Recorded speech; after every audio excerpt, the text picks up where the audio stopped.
दोस्तों, आज की डिफेंस अपडेट में है 4 धमाकेदार खबरें। जहां एक तरफ भारत के 30,000 करोड़ वाले ड्रोन प्रोग्राम में विदेशी कंपनियां घुस आई हैं, वहीं डोनाल्ड ट्रंप ने न्यूक्लियर टेस्टिंग की फिर से शुरुआत कर दी है। इधर कनाडा ने इंडिया से रिश्ते फिर से पटरी पर लाने का ऐलान किया है और बहरीन ने मिडिल ईस्ट में भारत की शांति की आवाज को खुला समर्थन दिया है। तो शुरुआत करते हैं आज की पहली बड़ी खबर से। भारत का 30,000 करोड़ का मेल ड्रोन प्रोग्राम अब इंडिजिनस टेस्ट पर टिक गया है, लेकिन मैदान में इजराइल की एल्बिट सिस्टम्स और अमेरिका की जनरल एटॉमिक्स उतर चुकी हैं, जिन्होंने इंडियन कंपनियों से मिलकर जॉइंट बिड्स डाल दिए हैं। सरकार चाहती है कि ड्रोन का 50% से ज्यादा हिस्सा भारत में बने। इंजन असेंबली से लेकर नेविगेशन सिस्टम तक सब कुछ देश में। दूसरी बड़ी खबर, कनाडा और इंडिया के रिश्तों में फिर से गर्माहट लौट आई है। पीएम मार्क कार्ने ने कहा है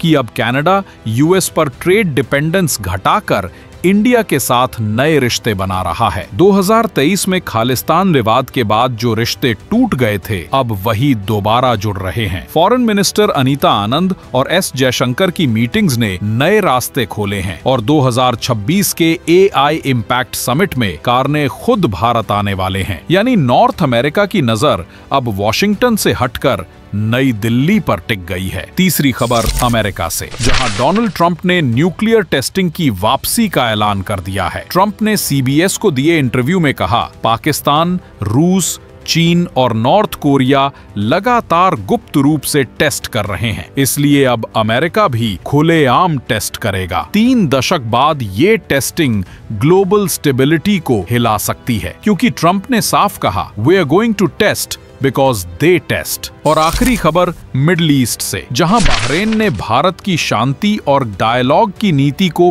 पूरा समर्थन दिया है। न्यू दिल्ली में हुई India Bahrain high joint commission meeting में फॉरेन मिनिस्टर अल ज़यानी ने कहा, गाजा सीज फायर का पूरा पालन हो और पीस प्रोसेस को भारत की तरह डायलॉग से आगे बढ़ाया जाए। बहरीन अब यूएन सिक्योरिटी काउंसिल में भारत की आवाज को और मजबूती देगा, यानी वेस्ट एशिया में इंडिया की सॉफ्ट पावर अब हार्ड डिप्लोमेसी बन चुकी है। तो दोस्तों, आज की चारों खबरें एक बात साफ करती हैं, इंडिया सिर्फ अपनी सीमाओं की नहीं बल्कि दुनिया की पावर इक्वेशन की धुरी बन चुका है। अगर आपको आज की डिफेंस अपडेट पसंद आई हो, लाइक कीजिए और सब्सक्राइब कीजिए इंडियन डिफेंस चैनल को।